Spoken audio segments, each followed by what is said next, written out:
What happens when a show, which markets itself as a place where bad girls come to reinvent themselves, turns into a masterclass of chaos and violence?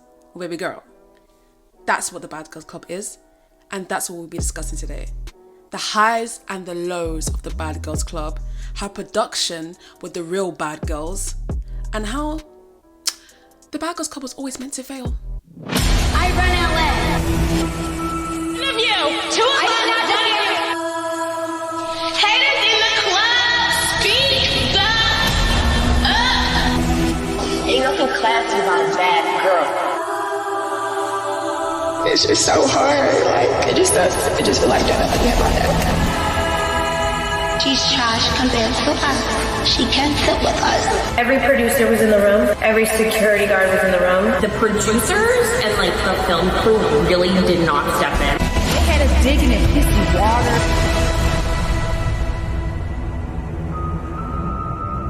I'm not like these bitches, okay? I fight. I found the Bad Girls Club when I was 13 years old. And let me tell you something, I became hooked on the show. I was obsessed with the fights, the arguments, the quips, the whole aesthetic of the show. But now at 21 years old, I realized that this show was really damaging for my young self. And honestly, I can really say, I hate the show now. Like Baddies, Blueface Girls Club, all that stuff, it's not for me. But today, we're not talking about me, we're talking about the show. So let's go on with it. Welcome to the Bad Girls Club. Bad Girls. The Bad Girls Club premiered on December 5th, 2006 on the Oxygen network. Created by Jonathan Murray, who was also the co-creator of The Real World, The Bad Girls Club was meant to be a reality TV show with a twist. Instead of focusing on the everyday lives of typical individuals, this show aimed to highlight the experience of bad girls, women who were described as aggressive and unruly. At the start of the show, the Bad Girls Club was more than just about fights and drama. Sure, there were fights and arguments. However, the original concept revolved around bringing together a group of women with bad reputations, placing them in a shared living space and guiding them towards personal growth. I'm here to try to be respected as an artist. It's a learning experience. You're here for a reason. But then came the introduction of the Bad Girls Creed. The Bad Girls Club Creed encapsulated the ethos of the show, declaring, "A bad girl knows what she wants and how to get it. She makes her own way, makes her own rules, and she makes no apologies. A bad girl blazes her own trail and removes obstacles from her path.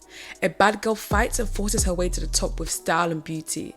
A bad girl believes in jumping first and looking later. People will love you, people will hate you, others will secretly wish to be you. A bad girl is you." More than just a catchy mantra, the creed shaped the behaviour of the cast of the show and the direction of the show.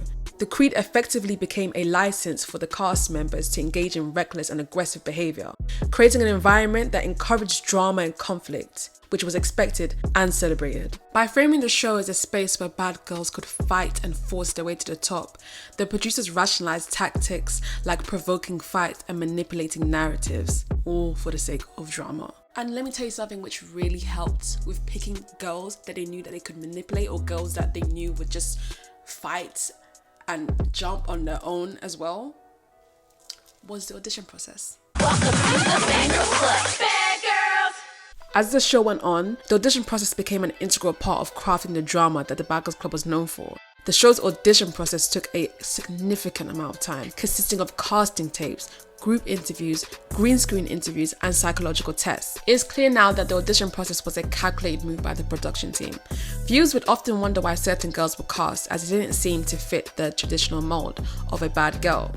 However, the production deliberately chose girls from different walks of life who were likely to clash with each other, further moving the show away from its original premise of personal growth and self-improvement towards a focus on sensationalism and aggressive interactions. This careful selection process was not just about finding women who were bad, but finding those who could be provoked into being badder. The aim was to create a combustible environment where drama was just not an occasional outcome, but an inevitable one. By choosing cast members who were fundamentally different in terms of background, temperament, and outlook, the producers ensured that friction was a constant in the house. This friction carefully cultivated and amplified by production, became the lifeblood of the Bad Girls Club, fueling the show's reputation and securing its place in reality TV history. From the very first season, it was clear that cliques would be a hallmark of the Bad Girls Club. Whether it was a bond formed over a shared love for partying or a united front against a perceived enemy, the house was often divided into factions. This wasn't a coincidence. It was a dynamic that the show seemed to thrive on. Throughout the seasons, we witnessed girls being divided, be it 4 against 3, 5 against 2, or in the saddest probability, the whole house versus one girl. We saw this clearly with Amber M in season 3, who was heavily targeted by the Fab Five. Although Amber B often made the slickest comments, Amber M faced the brunt of the group's hostility. This culminated in one of the first instances of jumping in the show's history. On a trip to Mexico, Amber M, who had done little to provoke such animosity, was unexpectedly jumped by Aaliyah and Whitney. This attack wasn't about any specific conflict, rather it was an expression of the clique's pent-up animosity towards her, which had been building for weeks. Every single voice was telling me off on the way out. Sarah was telling me off, Ashley was telling me off, Tiffany, every single one of them besides Amber was telling me off. So for all I knew, everybody was jumping me. You know what I mean? Like, I didn't know who was hitting me, from where, what, like, all I knew is, like, I felt it from every angle. Amber M's experience illustrates the show's dangerous dynamics, where hostility often overshadowed any attempts at friendship or understanding. The situation escalated further when Amber M confided in Tiffany about an unsettling experience with Tiffany's friend, whom Tiffany called her brother. During a house visit while Amber M was intoxicated and sleeping in Tiffany's bed, Tiffany's friend touched her inappropriately under the covers. His comments about where his hand was, paired with the laughter from Tiffany and the other girls, highlighted a troubling culture of dismissing boundaries and belittling serious concerns. I told you. When Amber M tried to express her discomfort to Tiffany, instead of support, she was met with aggression and disbelief. Tiffany, choosing to stand by her friend, got in Amber's face, further isolating Amber and reinforcing her status as an outsider. I bet you couldn't even tell me where the he touched you at, because you don't know, because you laid with your little bitty head in between his pee-pee. I had flirted with him more than once on the phone. Like, I joked around with him right and left. I'm gonna bounce up on it. You know, like, yeah, like, just, like, totally putting that all out there. But what I didn't do is I didn't expect to go to bed. Like, I went to bed and Tiffany, I was drinking that night. Right. And I don't think I knew he was coming over. And I went to bed in Tiffany's bed. They brought him up to introduce him to me because they were really excited for me to meet him. Like, we'd talked to and stuff.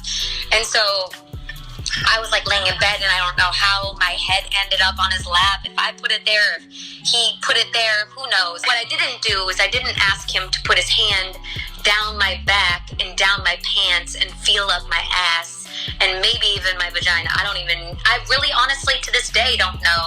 All I know is when he put his hands down there, I was terrified. I was really scared. And I looked up and I saw Tiffany and all the girls looking at us and they were all smiling and laughing. So I knew I was like safe, but like I was really scared. It sucked. Well, like, and I didn't even, after that happened, I didn't even remember about that situation until days later. Like, I didn't even remember it happening. That's how drunk I was. And then it's like, I don't know if you've ever had nights where you've been so hammered, you start remembering things throughout the days. So days later is when I realized, like, oh my God, I was really scared. Like, he did something to me. I don't know what he did, but I was really scared of him. Yeah. But I'm like, but at the same point, I looked up and saw my friends all smiling and laughing. So I knew I was safe. Like, I knew I was going to be okay, but, like, I was really uncomfortable. And so when Tiffany was asking me, what did he do? What did he do? I didn't know. I just knew something happened that, like, it made me feel really uncomfortable. And she didn't know either. Like, production didn't tell us. They didn't even really realize. None of us really knew what happened until they aired it on television. And so when they aired it on television and he said Cookie's got back or whatever, like, at least I know he definitely, like, had his hand on my ass. Like, you know, that was the first time I knew what really happened. Welcome to the Fangirl Club. Bad girls.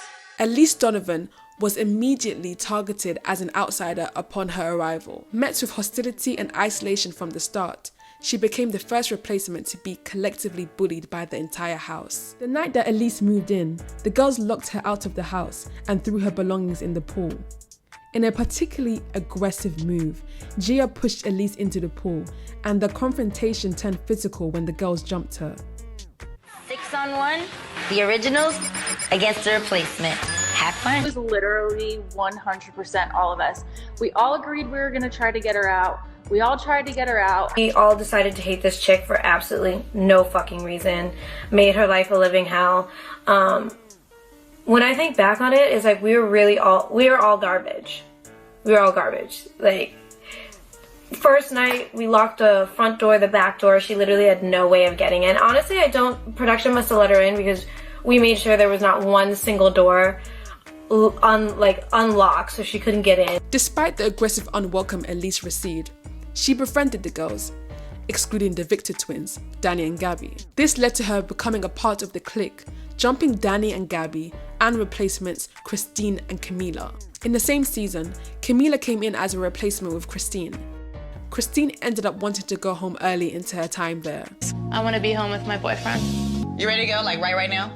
Like pack your and on the next flight smoking? Okay, well, let's go. Gia, Elise, and Camila jumped Christine after throwing her stuff out of the house. Camila, who initially came in with Christine, and Elise, who was initially the first target of the group, ended up ostracizing and jumping Christine, highlighting the unpredictable and often hypocritical nature of alliances on the show. Welcome to the Fangirl Club. Bad girls. Season 11 was marked by extreme cliquishness, with the Wolfpack clique dominating the house. Sarah, quickly targeted as an outsider, faced multiple altercations, including being jumped by housemates. Her conflict with Mimi, a key instigator, ultimately led to both of them being sent home. You guys know I fought Mimi. I got sent home.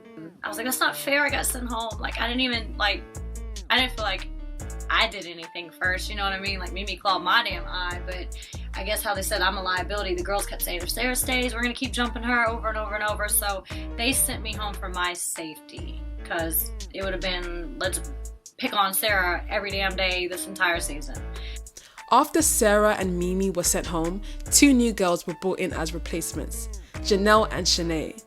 Shanae was welcomed with open arms by the other girls, whereas Janelle quickly became an outsider. The girls had no concrete reason to dislike Janelle. The house fully turned on Janelle after a seemingly minor incident where she expressed annoyance over the girls and their visitors using her juice without asking. Yes, like, I don't want people to be thinking I'm being a bitch, but I was just like, you know, like, that's my juice. This incident reflects the often irrational and petty triggers for conflict within the house. Janelle was called selfish for not sharing her juice with the girls who didn't even like her. For you to sit around and pop off at the lips over some juice shows me a lot about your character. Later on, Janelle had water poured on her by Tiana while she was in her bed, and Janelle was jumped by the girls while fighting with Gigi and almost kicked in the face with a heel by Teresa, who was then sent home because of this. After Teresa was sent home, the Wolfpack vowed to get Janelle sent home, claiming that it was Janelle's fault that Teresa went home, but Janelle didn't leave without a fight. Bitch, hate on it! Basically, I just think that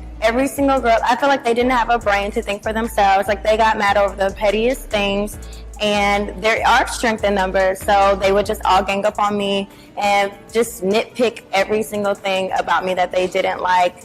And really, I just had to keep my composure and just ignore a lot of the shit that they did, because my mama and my daddy, they raised me right. But at that time, I just really didn't like Janelle. Like, I didn't want her around me. I thought she was taking up space. I felt like, you know, it was just like, why are you here? So, if you know, I feel like, and to an extent, that's like bully, you know, tendencies, because leave the girl alone, let her be. I don't feel like I would move like that today with her. or anybody else for that matter. But at that time, that's what I was hitting for. Like, that's what I was giving on. After Janelle went home, Shanae, who was a part of the Wolfpack, began to become an outsider and the next target for the group. People were, you know, picking fights with me, being distant, being standoffish, talking about me. It was just a whole bunch of, you know, weird, catty, petty shit that niggas was doing in their early 20s. She was jumped by the girls while initially fighting Stephanie.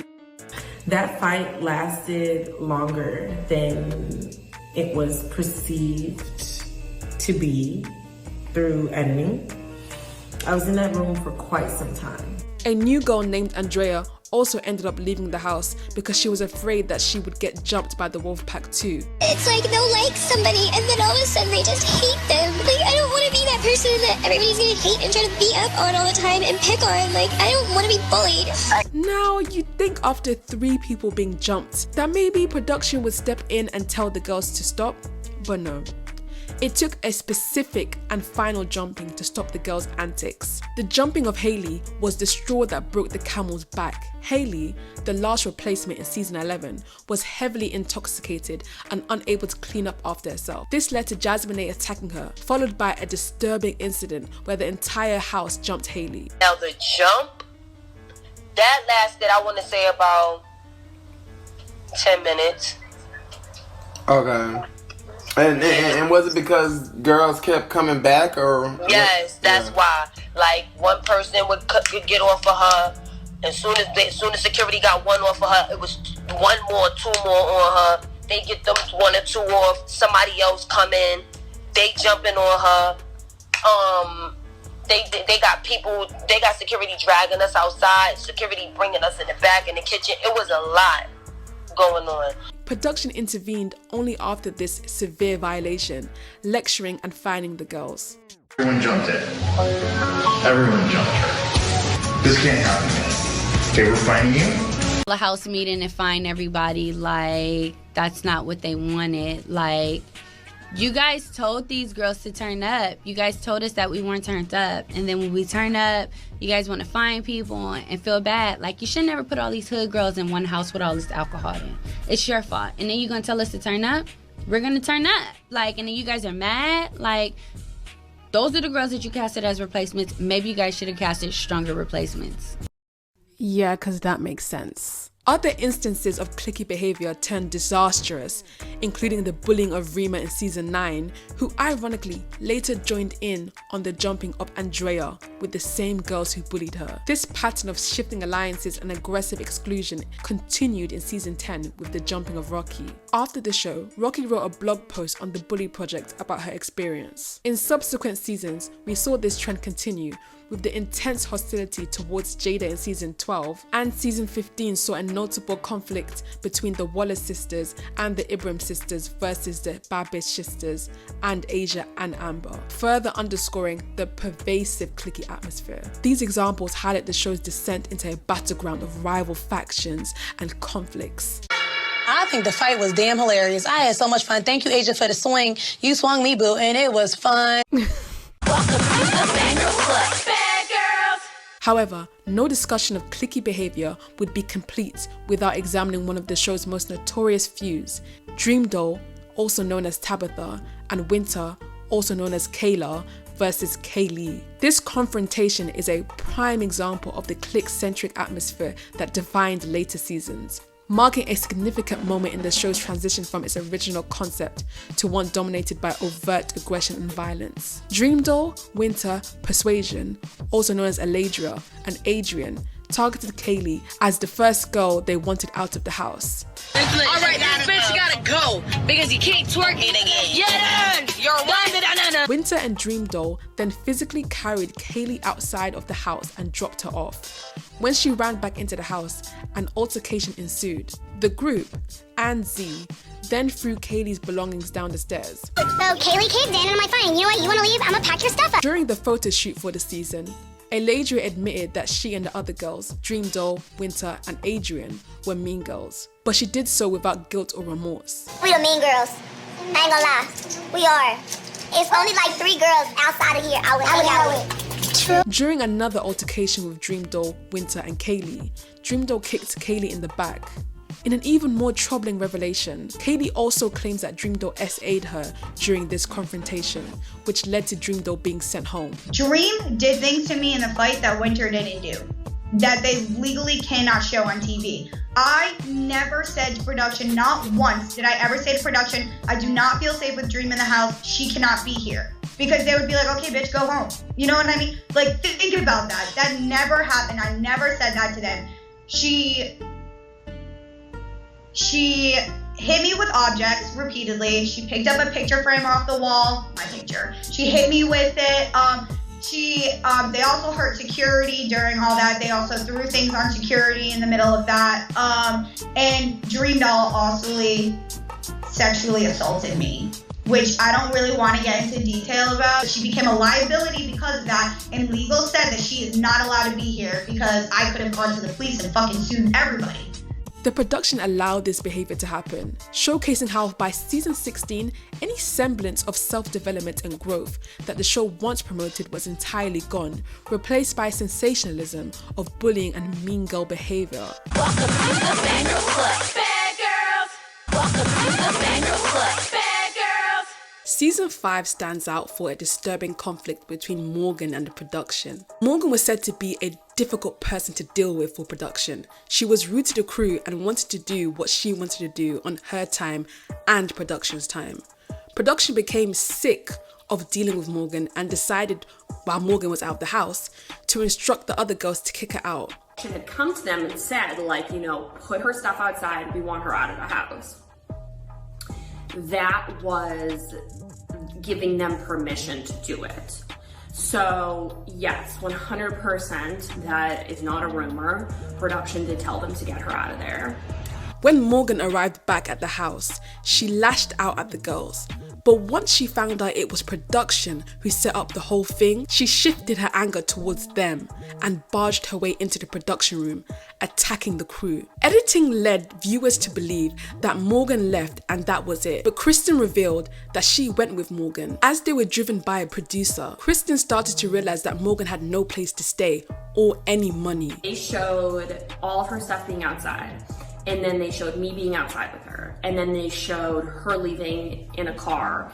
And then they showed me walking back in the house. That is not at all what happened. So production, as we already discussed, they were just like, okay, put your stuff in the car, leave. They really were like, you wanna go, go. You wanna leave, leave. Like, they were just really like, just leave.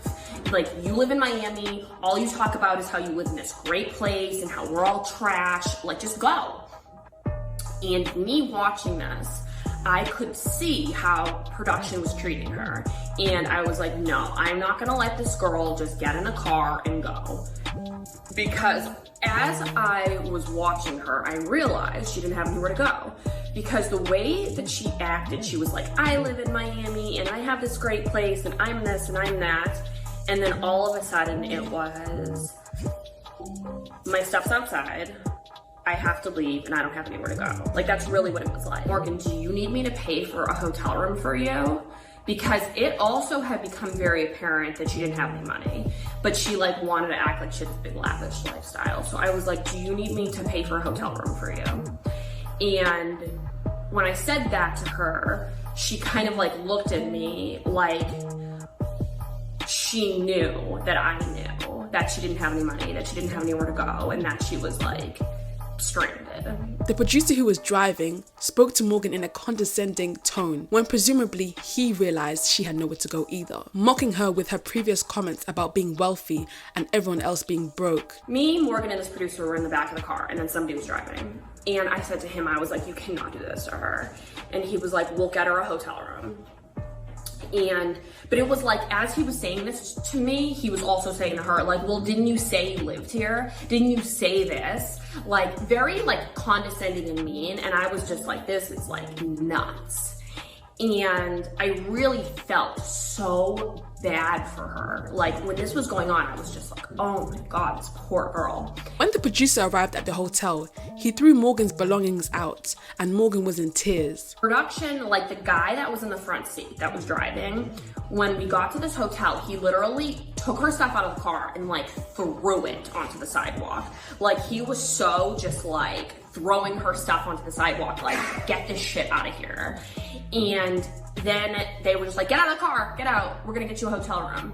And I like got out of the car. I was like, no, I'm not gonna leave her here. She's like standing crying in front of all of her stuff, and everybody's like acting like this is okay. This is like okay how to treat people.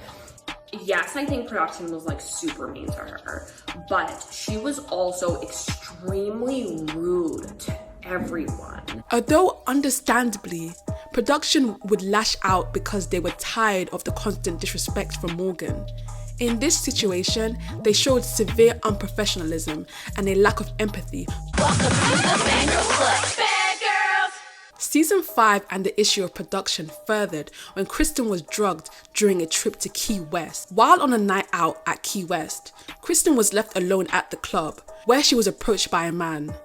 The man ended up drugging her and becoming increasingly aggressive. This guy at some point slipped something in my drink, and his behavior was very erratic, and he was also, I believe, on drugs or gave himself like the same drugs. The producers and like the film crew really did not step in. Like, that's not their job. They were all very friendly with us and nice, but it was not their job to like be security. The man also tried to drag her away into an alleyway. Production then intervened and the man ran away. The producers drove Kristen home, not knowing she had been drugged.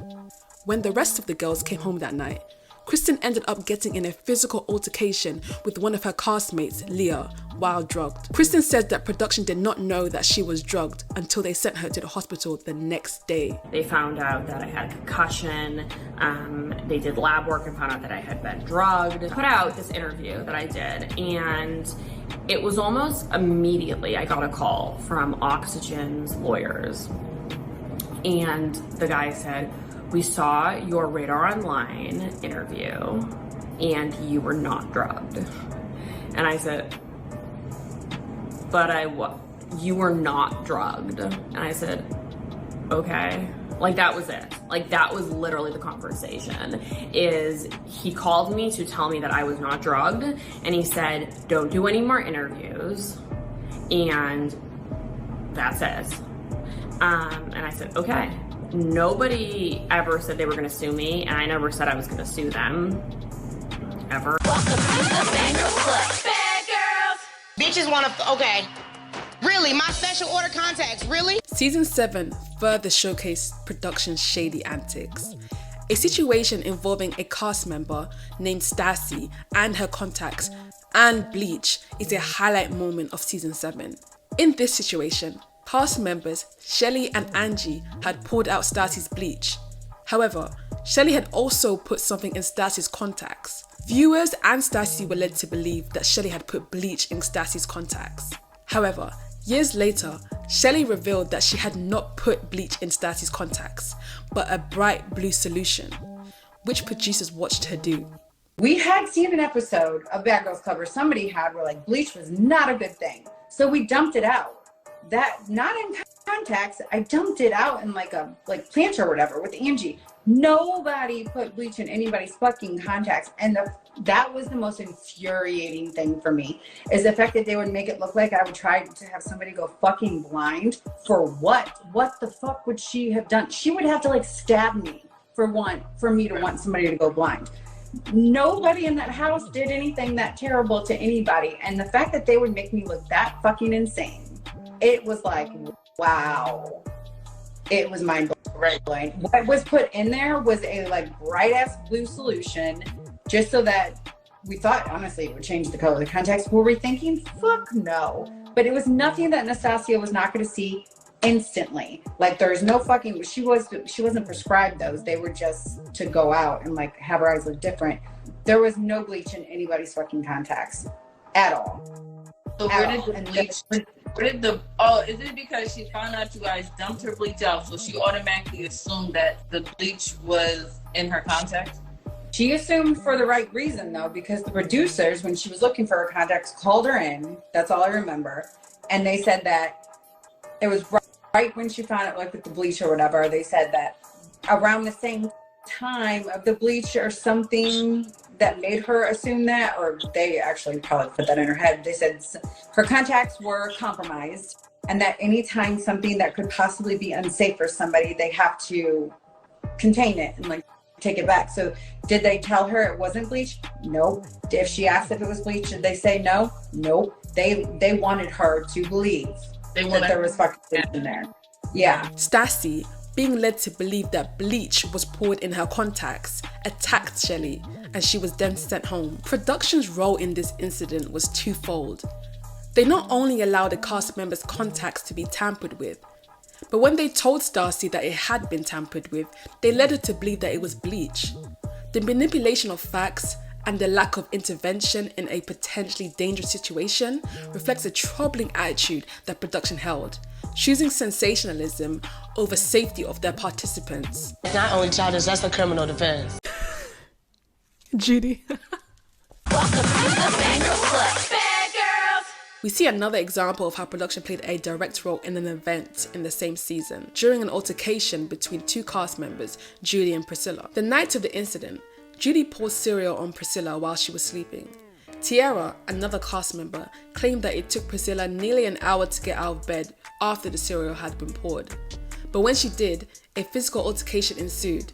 Tiara revealed that production explicitly told her and Stassi, who were friends with Judy, to not stop the fight and help Judy, indicating that production wanted Priscilla to go home at the cost of someone else's physical health. Tiara reflected on this incident, believing that production wanted a bloody fight. Man, y'all, swear to God, I wanted to grab Priscilla off of Judy so bad and just get to whooping her ass. But production and security was like, get back. Don't nobody jump in. Get back, get back, get back. It's like they wanted Priscilla to go home and they wanted to see a bloody fight. This example clearly illustrates how production's involvement wasn't just about capturing real-time drama, but actively shaping it to fit a predetermined storyline. I served you breakfast in bed. Welcome to the Fangirl Club, bad girls. In season 8, cast member Amy revealed that if production wanted you to stay, you're going to stay, regardless of what you've done. If they want you to go home, they're gonna let you go home. But if they don't want you to go home, it doesn't matter. I punched somebody in the face multiple times. I pushed multiple people. If they want you to stay, they want you to stay. It really, I don't think that rule really applies fairly. Amy recalled a moment when she wanted to leave the show, but production simply told her, you're not leaving.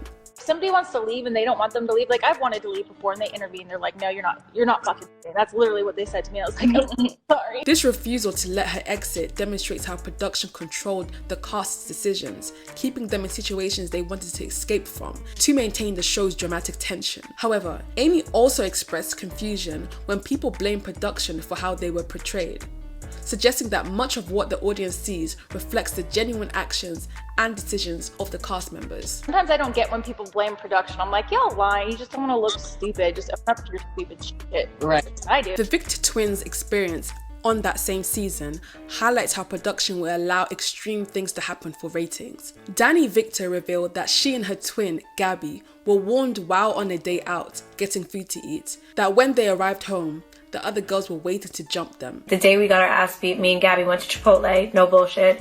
And the only time the sound people or the camera people or anyone could talk to you without us getting in trouble is when they were changing the battery packs in our microphones. So we were leaving Chipotle and the sound person was changing our battery packs and she looked at us and said, whatever you do when you get home, stay strong. And me and Gabby just looked at each other and we're like, we're about to get jumped. I walked into the room, they all had their Jordans on, their bandanas on, their headbands on, and I go, oh, this is really happening, this is about to go down. During the physical altercation, Danny says that every producer and security guard was present. She also revealed that the jumping lasted 30 minutes. There was blows coming from every direction. I had a lip ring in, one of the girls tried to rip it out of my mouth. I had a gash from like here to here. From that fight. They put gum in my hair, I had to cut it. I had Prada glasses on, they snapped them in half. I got kicked in the face probably like 10 15 times probably, like just over and over and over again. If it was one kick to the forehead, there'd be another kick from the back. I was getting scratched. I was getting kicked in the back and the shoulders. My hair was being pulled in one direction and pulled in another direction. Every producer was in the room. Every security guard was in the room. They showed you about like 10-15 seconds of that fight. That fight was really 35 minutes long. Finally, after they got whatever money shot they thought that they got from the fight, they pulled the girls off. The editing of the event made it seem like it was shorter and appeared to be a simple exit after an attack. However, the twins had stayed and went on the Mexico trip with the other girls, despite how the episodes aired, before returning home to the unclean house and leaving due to the unsanitary conditions. So they edited it on our season that we went to Mexico, came back, got jumped and bounced. But the truth is, we got jumped, went to Mexico on the trip, which is, to me, was stupid because in all the footage of us going to Mexico, you can see that I have a black eye, I'm scratched. It just, for me, it was dumb as shit to do that. And then they edited it, like we came back, got jumped and bounced. We came back and we stayed for like a week. And it wasn't that we couldn't handle staying, we definitely could have. It was the fact that the house was disgusting, okay? Like, they threw food everywhere. Ranch dressing, salad dressing, rice, beans, whatever was in the fridge, they threw across our room. And there was ants everywhere, spiders everywhere, bugs everywhere. And like, production didn't pay for a cleaning crew. These bitches didn't clean the mess. Me and Gabby damn sure aren't gonna clean the mess that you fucking made. So I looked at Gabby and I go, I can't live in this filth. Are we done? Because I had Chipotle, I need to eat it. Yeah, I'm pretty hungry. Welcome to the Bangers Club, bad girls. In season 9, the extent of production manipulation and the impact it had on the cast's actions became particularly apparent. Erica, a key cast member, provided several insights that showed how manipulative production could be to amplify drama. Erica recounts how production sent her home over one fight with fellow cast member Rima, when the rest of her cast members had had multiple fights already, which resulted in no one going home. Erica claims that she decided to hit Rima first because Rima went into her room and put rings on, with production knowing this and not airing it.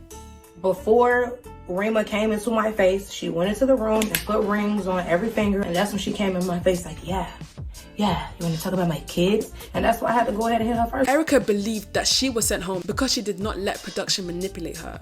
For instance, Erica shared that production attempted to make her talk about fellow cast member and friend Christina, indicating a deliberate effort to create friction and incite confrontations among the girls. They sent me home because they weren't able to manipulate me. I'm smarter than that. Like, when we did the very first week of questions, to round up the very first week of questions, I went before Christina, and they were trying to get me to talk shit about Christina. They kept trying to flip words and flip this and flip that, and I was not shutting it down. Now, when Christina went, they were able to manipulate her a little bit and have her say little things about me that, like, I felt like was kind of like, okay. It was just like, I feel like when they was noticing they couldn't get me to like mold to be or do things that they were kind of trying to put in my ear on the phone or put in my ear doing my confessionals, I think they kind of was like fed up, like, okay, we can't control this little bitch. The manipulation by production wasn't limited to the regular season. It extended into the reunions as well. Erica recounted a situation where in her dressing room, producers were hyping her up, telling her that her friends from the house were fighting on stage, the reunion was boring, and telling her that she was the star. Ooh, the producers are steady coming back telling me like, yeah, Christina just fought. Yeah, Megan just fought. I'm like, my bitches is out there fighting without me. Like, hold on, let me out. So, y'all know I'm steady back there. The producers are steady offering me liquor and shit like that. I'm like, nah, I'm not trying to be drunk. I want to go out here and be on business. You feel me? Like, they're steady coming in there telling me like, yeah, Lucci, like, they're waiting for you. Like, yeah, you have to fight when you go out there. Like, the reunion is boring right now. You have to turn it up. You're the star. This kind of encouragement shows the clear intent of producers to incite conflict regardless of the actual dynamics or resolutions that might have been brewing among the cast members on the reunion stage. When Erica finally took the stage, after Tanisha, the host, asked her some questions, the manipulation continued. Production pulled her aside and directly asked her when she was going to fight. This interaction underscores the pressure placed on the cast members to deliver confrontations, suggesting that producers were more interested in the drama than the genuine resolution of a reunion. Tanisha started talking to me, asking me some questions. They stopped. The producers come, call me to the back. Yeah, so are you gonna fight? We're waiting for you to fight. Yeah, I'm gonna fight when it's time to pop off. I ain't finna just walk out and get to punch them motherfuckers now. Andrea from the same season talked about production letting the girls take her suitcase and throw her clothes from a moving car. Production insisted that they needed to film it and that they would pick up her clothes after they filmed. And then when they threw my clothes out the car, it was a scene that they shot, and then they picked up my stuff and brought it back. The only stuff that I actually lost was the stuff that got thrown in the ocean. But they're like, oh, don't worry, we're just gonna shoot a scene. I'm like, y'all are trying to play me. Hold on. So they told y'all before they did it, or they told you after they did it? They said, I'm like, they have my suitcase. And they're like, oh, don't worry, we're just gonna shoot a scene. You'll get all your stuff back. What? Like, oh, really? Yeah, it totally played me. Hell no. So basically trying to gain ratings on your expense. Yeah, to make it look like, we kicked you out, bitch. Like, they just shot a scene. These tactics reflect a pattern seen throughout the show's history, where producers actively stoke the tensions to maintain the show's dramatic appeal. Welcome to the Banger Club, bad girls. The manipulation from production continued in season 10, as revealed by cast members Paula and Nikki. Paula described how production would deliberately stir up conflict by feeding cast members certain narratives. What you don't see behind the scenes is that there is manipulation that is going on from the production side of things. But this is what I'm gonna say. I get their job.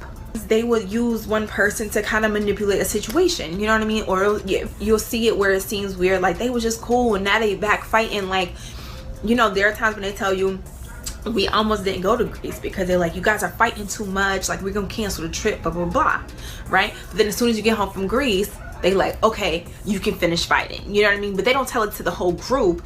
There's one particular or two particular girls in the house, and everybody always can figure out who they are. I mean, I don't know if I figure shit out. For instance, Tiffany, production might call Tiffany and be like, yo, so you need to get somebody out the house. So what you gonna do? You can pick between Paula or you can pick between Melissa. You know what I mean? But somebody gotta go because your season gonna be boring. It's gonna be whack. Nobody's gonna watch it. I mean, you run the house. You the boss, right? If you run the house, then why are you letting them stay in your house if you don't like them? You need to get them out. You need to show them who's the boss. Now you done hyped up Tiffany. So now Tiffany come in the house and it just seems super random. You'd be like, yo, what the fuck is wrong with you? Like, you know what? I don't like you. You gotta go. And then now you're gonna see my real reaction. So that is the real about reality TV. This manipulation wasn't limited to encouraging conflict. It also extended to ignoring serious concerns from the cast. Nikki's experience highlighted this neglect vividly. She shared that when she wanted to leave the house due to her deteriorating mental health, production took extreme measures to prevent her departure. Production locked the doors to keep her in and even cut the phone line when she attempted to call her mother. Desperate for help, Nikki managed to quickly use the internet to email her brother's girlfriend before the production cut off the internet as well. Her mother, realizing something was wrong, contacted the police and Nikki was then allowed to go home. I'm pretty much gonna leave. Like, if they don't let me leave, I'm just walking out the door. They locked the doors on me. So then when I went back to call my mom, to tell her they locked the doors on me, the deadline of the phone. Mm-hmm. So that, and then I was like, oh fuck that, I'm gonna go to the internet before that's gone.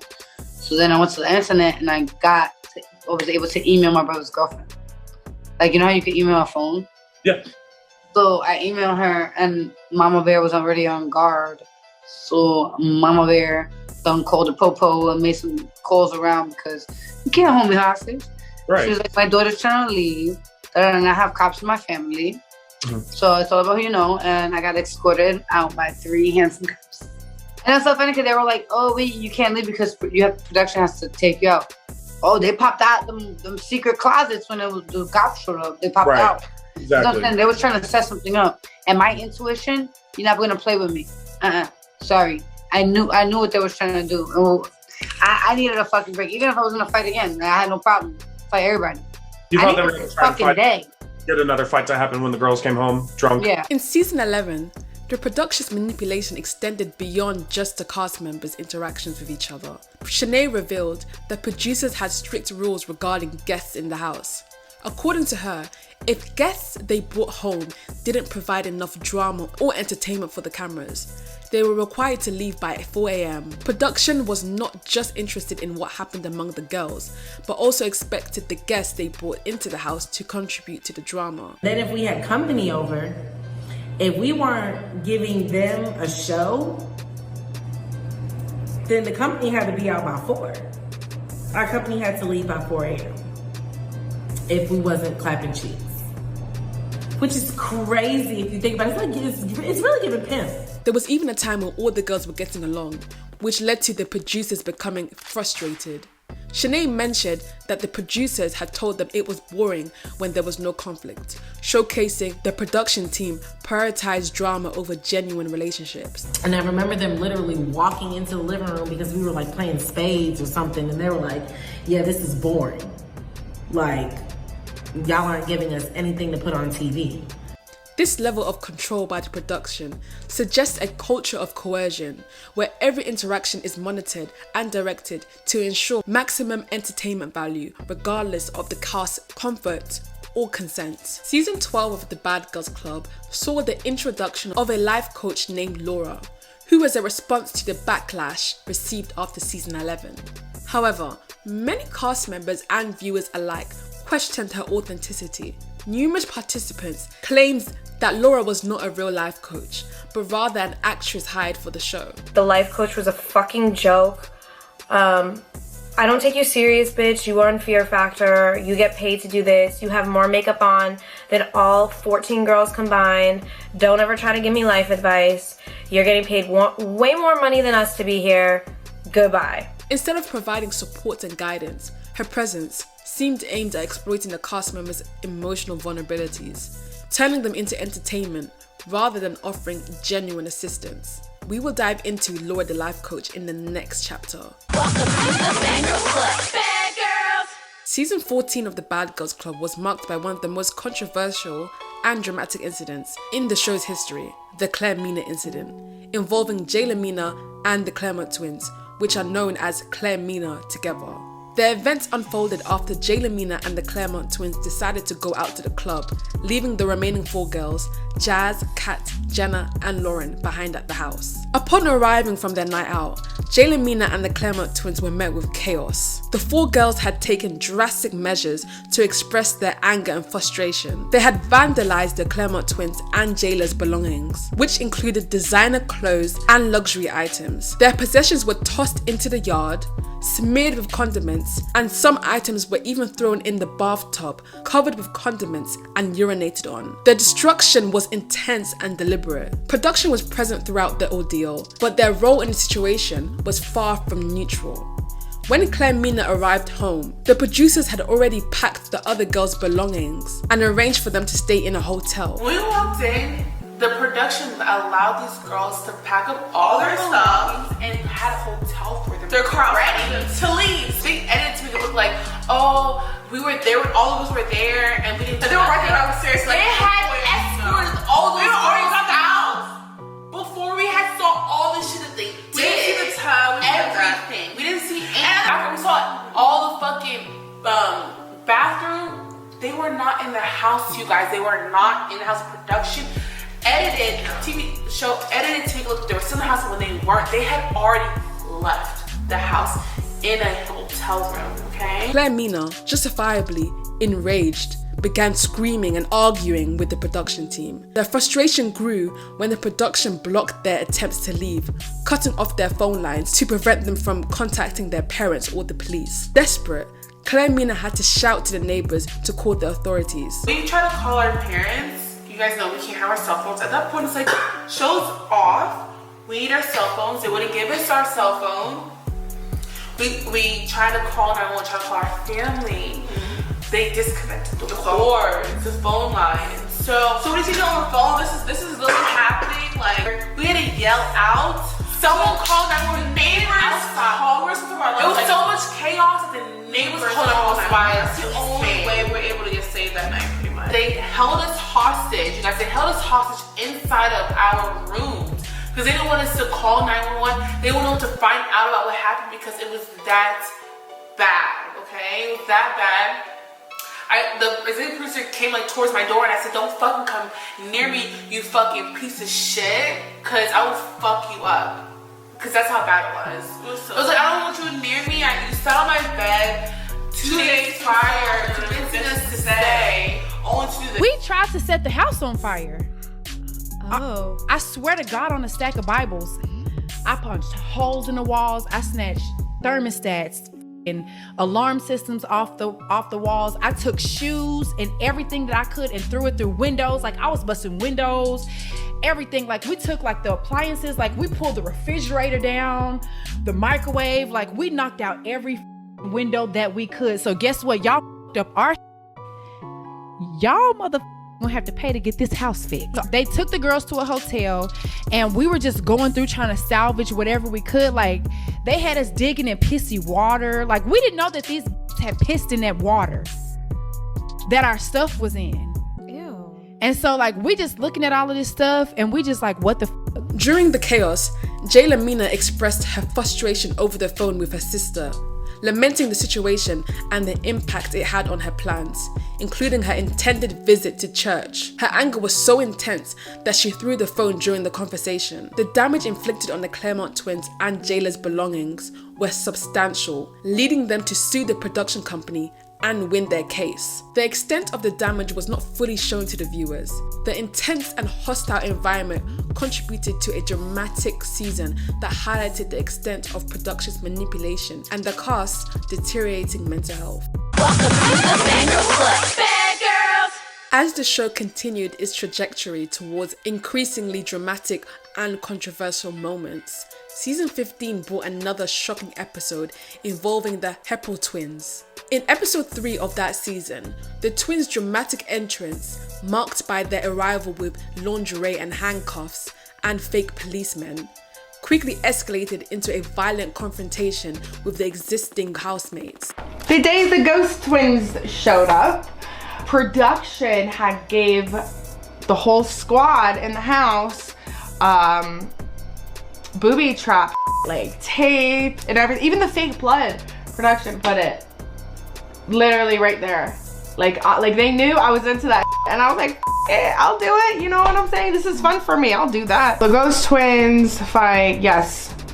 That was a setup from production. They saw us do the whole thing for days waiting for them. They even put their baby pictures on the wall. So we knew who they were. We had recognized them from other shows because they basically went around bragging that they fucked the same guy, and we didn't like that. We felt like we were here for the right reasons and we didn't want anybody in our house that was going to make a mockery of it, and I didn't want to be associated with somebody or sisters that fucked the same guy because they're gonna think, oh, you know, they're fucking the same guy. Maybe the Baptist sisters are fucking the same guy, or maybe Amber and Asia are fucking the same guy. Like, I didn't need that in my life. So all day production watched us set up the trap and they told us when they were coming. So for them to get so upset with us after the thing went down how it did was a little bit crazy. And I'm not sure what happened with the twins after that. The reason why I swung was because I was trying, when I seen that they were handcuffed, I just automatically felt like anybody that touched them, it would be considered a jump. And that was one thing like I think you was gonna get put off the show for at the beginning or something. So I was trying to break that shit up. I got hit right under my eye with them handcuffs. So, you fucking right, I got the swing and I didn't give a fuck. I don't give a fuck about who's in the handcuffs and who's not. I just got hit, that shit hurt. But so after that happened, it was wild because, you know, that night, you know, we take our showers and stuff. And they told us that they wanted to meet us in the makeup room, and they really like switched on us like they switched on us like we was the ones who was trying to do this or something. So, you know, they was just telling us that they was disappointed in us. Their brief but intense involvement in the house, which only lasted 4 minutes, ended with both sisters being hospitalized for their injuries and pre-existing heart conditions. The Heppel twins' departure from the show was not only abrupt, but also ignited a legal battle against the production company and the cast members. Their lawsuit, which also named 50 unnamed defendants, claimed that the violent encounter was intentional for ratings. Some of you might know the lovely Casper and Stinky, aka the Ghost Twins, tried to sue me and the rest of the girls from the cast, as well as the crew, the production company, Oxygen. Like, they really tried it, but they failed. Obviously, when you sign up for a show like this, no one would do the show if everyone was scared of getting sued. So we signed these novel length waivers, basically telling us that we can't sue anybody, not each other, not the crew, not the production company, not the network, nobody. We basically had no rights in that sense to sue. The twins, whose faces were blurred out during the broadcast, became known as the Ghost Twins, and their desire to prevent the fight from airing only added to the controversy surrounding their brief stint on the show. Following the dramatic events involving the Heppel twins and the subsequent lawsuit against the Bad Girls Club production, the show's reputation for controversy and manipulation continued to grow. The incident with the Heppel twins exemplified how the show's increasingly sensational approach often overshadowed genuine personal stories and well-being.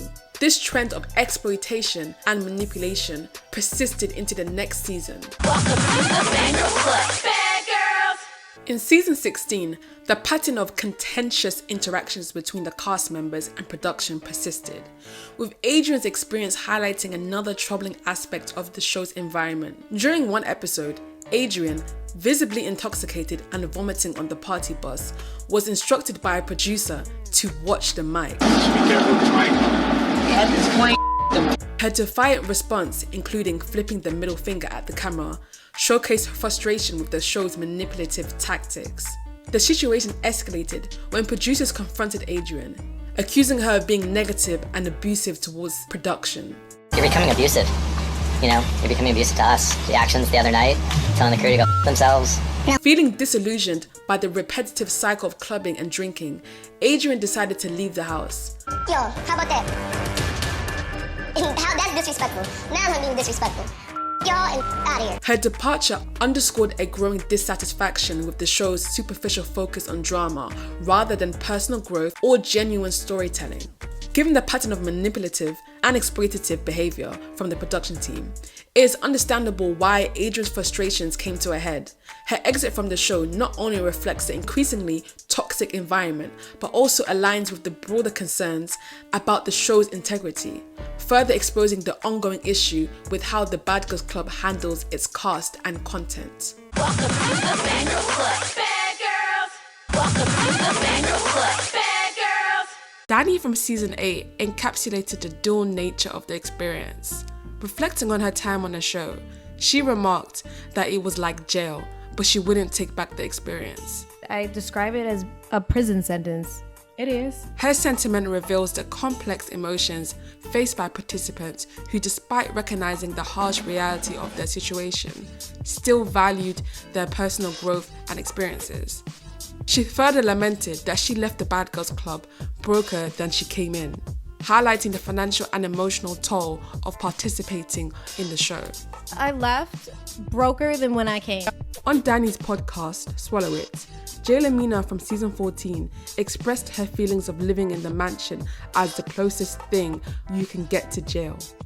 A lot of girls that have done Bad Girls Club have PTSD because of the way that they were treated. Yes. Yep. They have not reached out, girl. Yeah, goosebumps. They have right? not reached out to any of us to see how are you mentally after this experience. We all know how traumatic Bad Girls Club was. That was like being in jail. It was, yeah. That was jail. Yeah. It's like that's the closest to jail that you'll ever get without actually being locked up behind bars. She also expressed her dissatisfaction with their financial experiences during the show.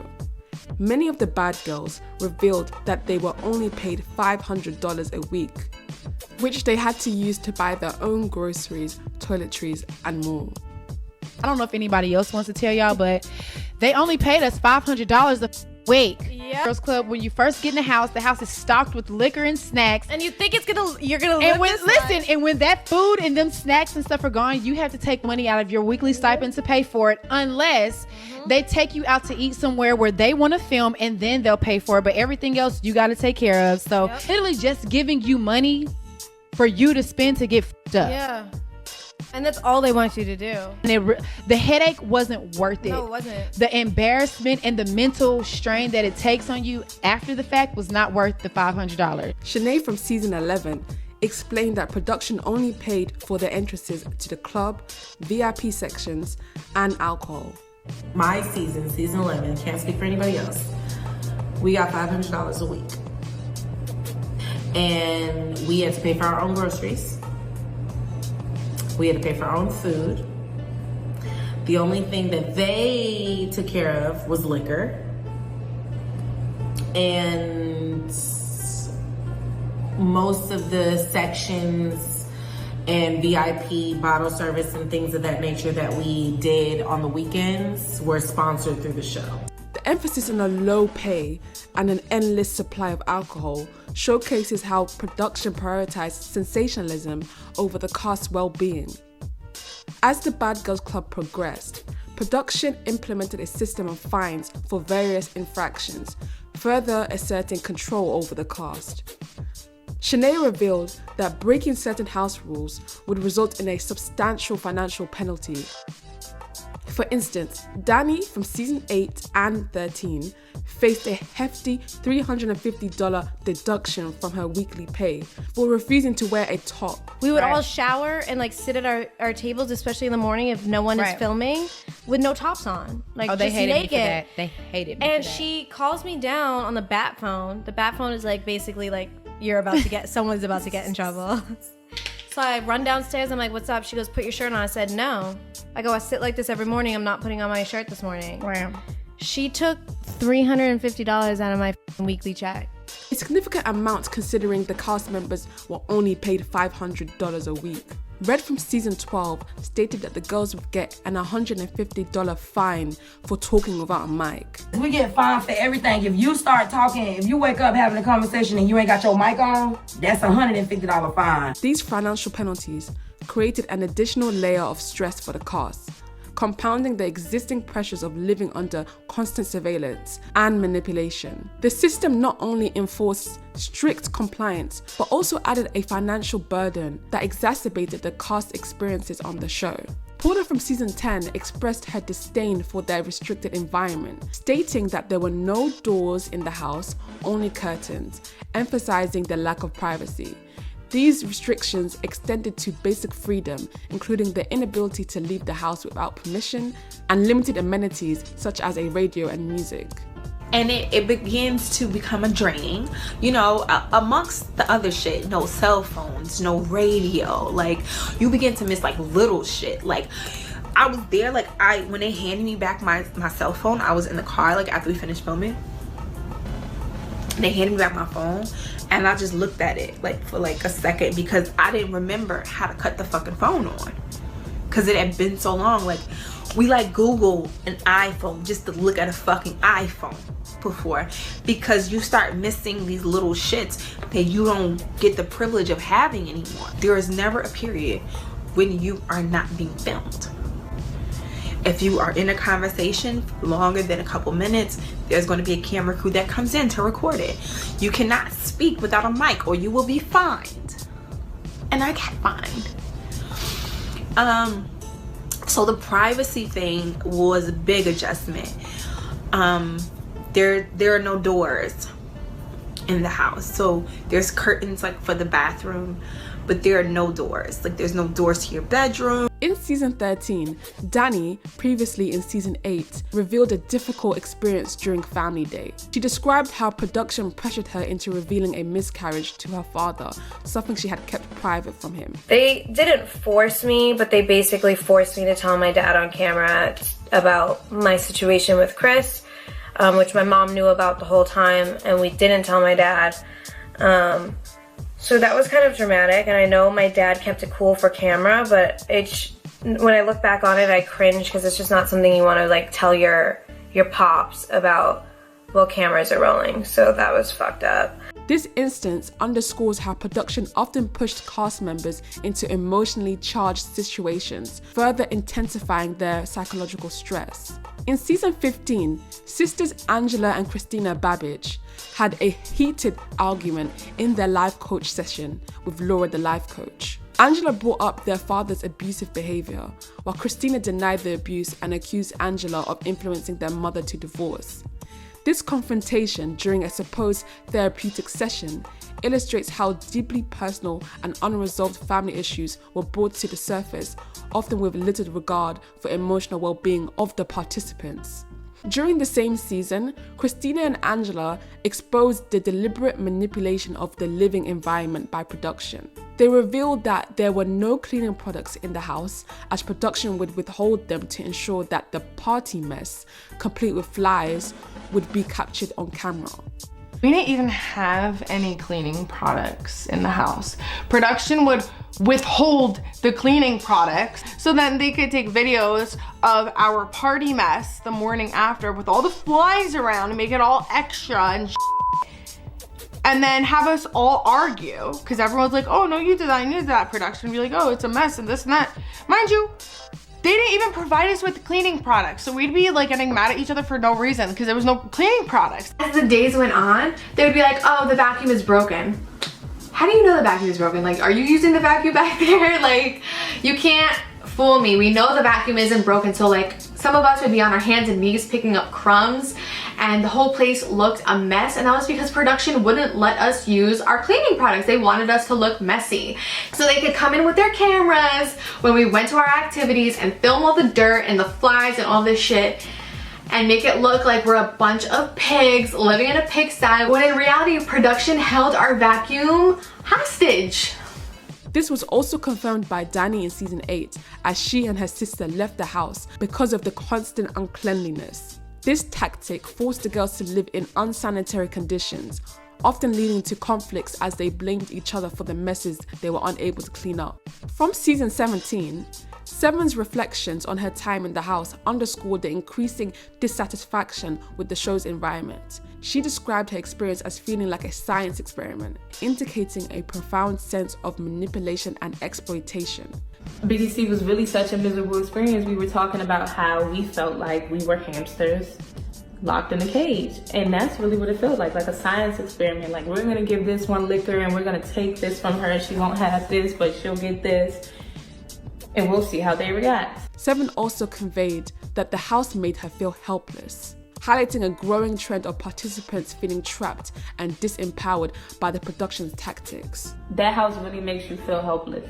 Like, I felt like sometimes I was letting people disrespect me, and there was nothing I could do about it. Like, I had no privacy. The cameras always came running either when I was mad or when I was crying, and I had a lot of breakdowns because I was miserable there. It was the best and the worst experience for me. Seven also revealed a troubling tactic used by production. They would cut the phone lines if cast members discussed topics that production didn't want them to discuss. Got a house phone, but anytime something happened, they could cut it off, or anytime you were talking about something they didn't want you to talk about, they would cut it off. So it pretty much was like jail for princesses, and that's what the producers would call it. They were like, you know, it's the closest thing to jail y'all are probably ever gonna be. This method of silencing the cast further underscores the extent of manipulation and control exercised over the participants, adding to the already heavy psychological burden they endured. The audition process itself raises questions about the show's priorities. Although the girls were required to undergo a psychological evaluation to prove their fitness for the show, this may have also been a mere ruse, as some suggest that the true purpose of this evaluation was to identify individuals who were emotionally unstable and more likely to break down under pressure. If true, this tactic reveals a deliberate strategy to cast participants who would provide the drama and volatility that became a hallmark of the show, often at the expense of their mental well-being. Welcome to the Fangirl Club, bad girls. The physical safety of the cast was also a concern. Flo from season 4 had her ankle broken by Amber after a push into the pool, and she spent the remainder of her time on the show wearing a cast. Despite the severity of the incident, Amber was not reprimanded and was allowed to stay until the end of the season. In the dramatic incident from season 13, Jada was sent home immediately after throwing a heel at Camila, which inadvertently struck Danny in the face, leaving her with a small permanent scar near her brow. Hit me right here, my eyebrow. I actually have a permanent scar. I don't know if you guys, basically no hair grows there anymore. But she hit me in my eyebrow. And it didn't hurt at first. I think I just sat there. But I think what got me was there was like blood dripping down like my face. During the same season, Natalie Nunn was gruesomely bitten by Red during a physical altercation. In season 10, Nikki was bitten by Valentina. And in season 16, Winter was bitten by Persuasion. Something that they don't show on Bad Girls Club is I was literally sitting in the van outside of the car screaming, take me to the ER, my finger is gone, take me to the hospital. Now, of course, they're not gonna show that on the show because that is, my friend, illegal and was not in my contract. And I really feel like I could have sued them, but it was just like, can I request footage of you doing wrong? Like, who knows, whatever. Sarah from season 11 also experienced significant physical strain, often involved in fights where her hair was pulled, leading to noticeable hair loss. In season 15, the Ibrahim sisters, when first introduced as replacements, got into an altercation with the Babbage sisters, resulting in Hanan Ibrahim suffering a bloody face after Angela Babbage threw a glass at her. These examples not only highlight the emotional toll, but also the physical toll that the show's environment had on its participants. The incidents of violence, injury, and mental manipulation underscored the often harsh realities faced by the cast, reflecting the high cost of sensationalism that the show perpetrated. At the beginning of the end of the show, marked by the escalating drama in season 11, which set the stage for the Claire Mina incident in season 14, culminating in the show's most significant lawsuit, the downward spiral continued. Season 15's controversies added to the mounting issues, leading to another major lawsuit against the production and the network. The relentless accumulation of negativity over 17 seasons eventually led to the show's demise. In 2017, Oxygen rebranded as a true crime network, marking the end of the Bad Girls Club era. Welcome to the Bad Girls Club. Bad Girls! It's been 7 years since the Bad Girls Club ended, but we still see its impact on reality TV show today. I mean, look at Baddies on the Zeus network. But the difference between Baddies and Bad Girls Club is that Baddies has no real storyline. These girls are just fighting to fight. Like, they're not doing anything. They say how they get into the bag, but what's the bag? Fighting? Like, I don't... Like, please tell me, baby girl. I don't get it. What I also wanted to talk about is how I realized that a lot of the bad girls have matured and changed. I mean, I saw this through interviews a lot, like how a lot of the bad girls have owned up to the things that they have done in the past, which also made me think about how even though they've changed, fans won't care. Like, a lot of fans won't care that they've changed. New fans will come and watch the show and go on to their Instagram comments, their Twitter their X comments, their TikTok comments or whatever, and still bring up things that happened 10 years ago. Well, this is the end of the video. This is my first YouTube video and I'm very excited. I would love for you guys to comment in the comment section about what you think about the Bad Girls Club and its legacy. I'm Realityaholic. Hi, hello. Thanks for watching. I'll see you in the next video. And remember, production are the baddest bad girls. God bless you all.